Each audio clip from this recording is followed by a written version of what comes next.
ምዕራፍ 2 ኢየሱስም በይሁዳ ቤተልሔም በንጉሥ በሄሮድስ ዘመን በተወለደ ጊዜ እነሆ ሰብአ ሰገል የተወለደው የአይሁድ ንጉሥ ወዴት ነው?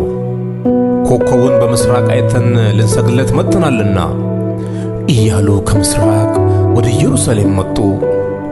ንጉሥ ሄሮድስም ሰምቶ ደነገጠ። ኢየሩሳሌምም ሁሉ ከእርሱ ጋር የካህናትም አለቆች የሕዝቡንም ጻፎች ሁሉ ሰብስቦ ክርስቶስ ወዴት እንዲወለድ ጠየቃቸው።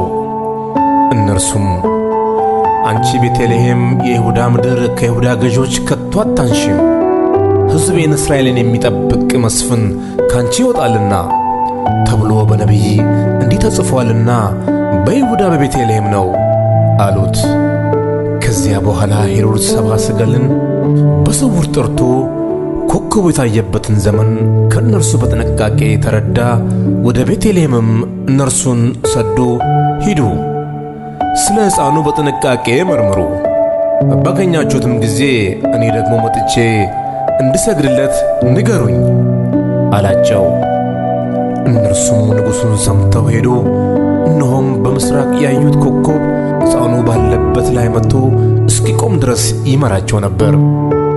ኮከቡንም ባዩ ጊዜ በታላቅ ደስታ እጅግ ደስ አላቸው። ወደ ቤትም ገብተው ሕፃኑን ከእናቱ ከማርያም ጋር አዩት። ወድቀውም ሰገዱለት። ሳጥኖቻቸውንም ከፍተው እጅ መንሻ ወርቅና ዕጣን ከርቤም አቀረቡለት። ወደ ሄሮድስም እንዳይመለሱ በሕልም ተረድተው በሌላ መንገድ ወደ ሀገራቸው ሄዱ።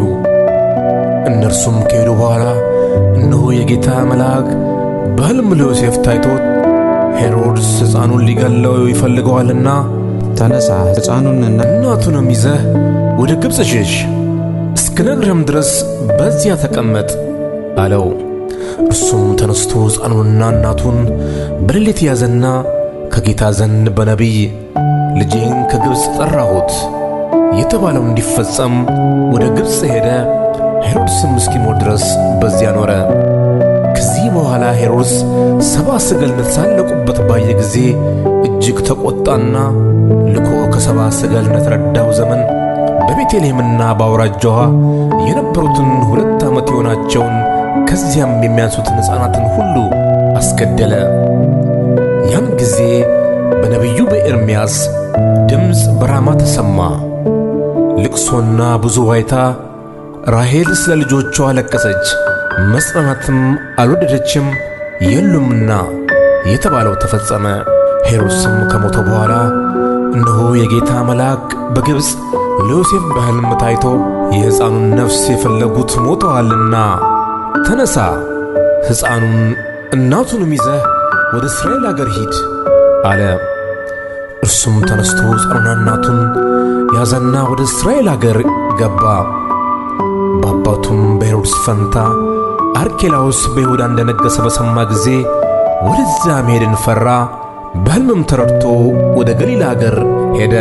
በነቢያት ናዝራዊ ይባላል የተባለው ይፈጸም ዘንድ ናዝሬት ወደምትባል ከተማ መጥቶ ኖረ።